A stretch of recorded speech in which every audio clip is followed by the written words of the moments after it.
Diary of a Wimpy Kid, Dog Days. June, Friday.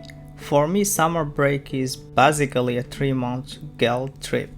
Just because the weather is nice, everyone expects you to be outside all day, frolicking or whatever. And if you don't spend every second outdoors, people think there's something wrong with you. But the truth is, I've always been more of an indoor person. The way I like to spend my summer holiday is in front of the TV, playing video games with the curtains closed and the lights turned off.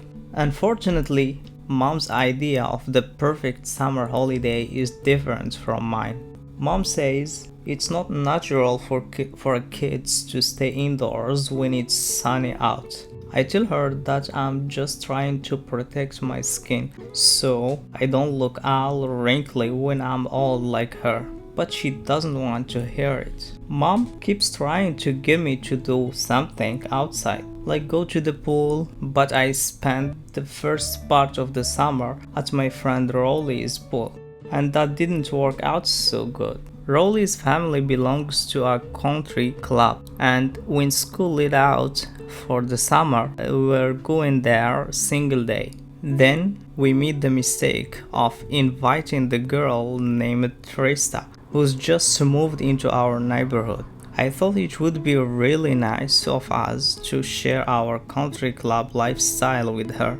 But 5 seconds after we got to the pool, she met some lifeguard and forgot all about the guys who'd invited her there.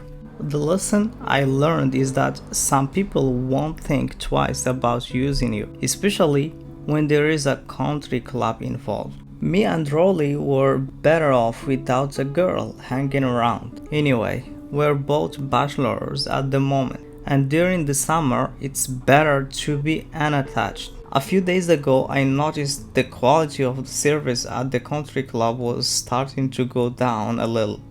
Like sometimes the temperature in the sauna was a few degrees too hot. And one time the poolside waiter forgot to put one of those little umbrella in my fruit smoothie. I reported all my complaints to Rolly's dad, but for some reason Mr. Jefferson never passed them on to the clubhouse manager, which is kind of weird. If it was me who was paying for the country club membership, I'd want to make sure I was getting my money's worth. Anyway, a little while later, Rolly told me he wasn't allowed to invite me to his pool anymore, which is fine with me. I'm much happier inside my air-conditioned house, where I don't have to check my soda can for bees every time I go to take a sip. Saturday. Like I said, Mom keeps trying to get me to go to the pool with her and my little brother, Manny, but the thing is, my family belongs to the town pool, not the country club. And once you've tasted the country club life, it's hard to go back to being an ordinary Joe at the town pool. Besides, last year I swore to myself that I would never go back to that place again. At the town pool, you have to go through the locker room before you can go swimming. And that means walking through the shower area where grown men are soaping down right out in the open. The first time I walked through the men's locker room at the town pool was one of the most traumatic experiences of my life. I'm probably lucky I didn't go blind. Seriously, I don't see why Mom and Dad bother to try to protect me from horror movies and stuff like that, if they're gonna expose me to something about 1,000 times worse. I really wish Mom would stop asking me to go to the town pool, because every time she does it, it puts images in my mind that I've been trying hard to forget someday. Well, now I'm definitely staying indoors for the rest of the summer. Mom had a house meeting last night and said money is tight this year and we can't afford to go to the beach, which means no family holiday. That really stinks. I was actually looking forward to going to the beach this summer, not because I like the ocean and the sand and all of that, because I don't. I realized a long time ago that all the world's fish and turtles and whales go to the bathroom right there in the ocean. And I seem to be the only person who's bothered by this. My brother Roderick likes to tease me because he thinks I'm afraid of the waves, but I'm telling you that's not it at all. Anyway, I was looking forward to going to the beach because I'm finally tall enough to go on the Cranium Shaker, which is this really awesome ride that's on the broad wall. Roderick's been on the Cranium Shaker at least 100 times, and he says you can't call yourself a man until you ride it.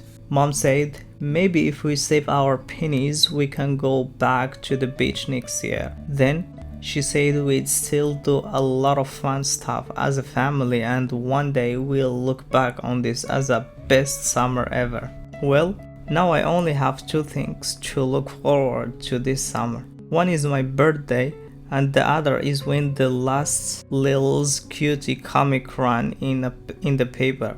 I don't know if I ever mentioned this before, but Lil's Cutie is the worst comic ever. To give you an idea of what I'm talking about, here is what ran in the paper today.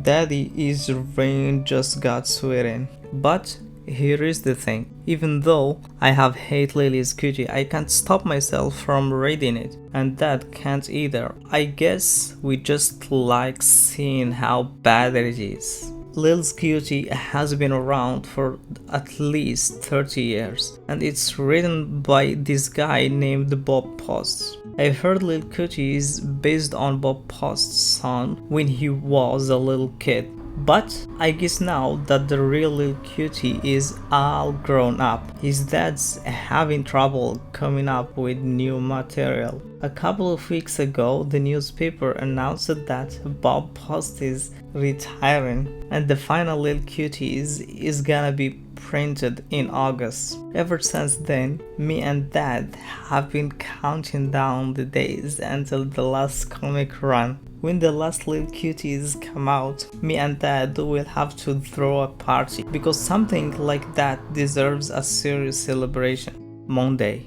Even though me and Dad see eye to eye on Lil Cutie, there are still a lot of things we butt heads over. The big issue between us right now is my sleep schedule. During the summer, I like to stay up all night watching TV or playing video games and then sleep through the morning. But Dad gets kind of crabby if I'm still in bed when he gets home from work. Lately, Dad's been calling me at noon to make sure I'm not still asleep, so I keep a phone by my bed and use my best wide awake voice when he calls. I think that's jealous because he has to go to work while the rest of us get to kick back and take it easy every day.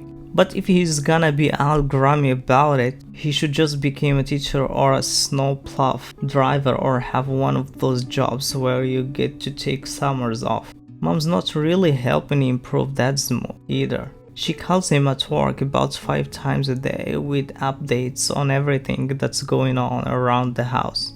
Guess what Manny did in the potty today? Guess. Tuesday. Dad got Mom a new camera for Mother's Day, and lately she's been taking a lot of pictures. I think it's because she feels guilty about not keeping up on the family photo albums. When my older brother Roderick was a baby, Mom was totally on top of things. Once I came along, I guess Mom got busy, so from that point on there are a lot of gaps in our official family history. I've learned that photo albums aren't an accurate record of what happened in your life. Anyway, last year when we were at the beach, Mom bought a bunch of fancy seashells at the gift shop, and later on, I saw her bury them in the sand for Manny to discover. Look at what you found, Manny. Well, I wish I hadn't seen that, because it made me reevaluate my whole childhood. Today, Mom said I was looking shaggy, so she told me she was taking me to get a haircut. But I never would have agreed to get my hair cut if I know that mom was taking me to Bombshell's beauty salon, which is where mom and grandma get their hair cut. I have to say though, the whole beauty salon experience wasn't that bad. First of all, they have TVs all over the place, so you can watch a show while you're waiting to get your hair cut. Second, they have a lot of tabloids, those newspapers you see in the checkout lines at grocery stores. Mom says tabloids are full of lies, but I think there's some really important stuff in those things. Grandma is always buying tabloids, even though mom doesn't approve. A few weeks ago, grandma wasn't answering her phone, so mom got worried and drove over to grandma's to see if she was okay.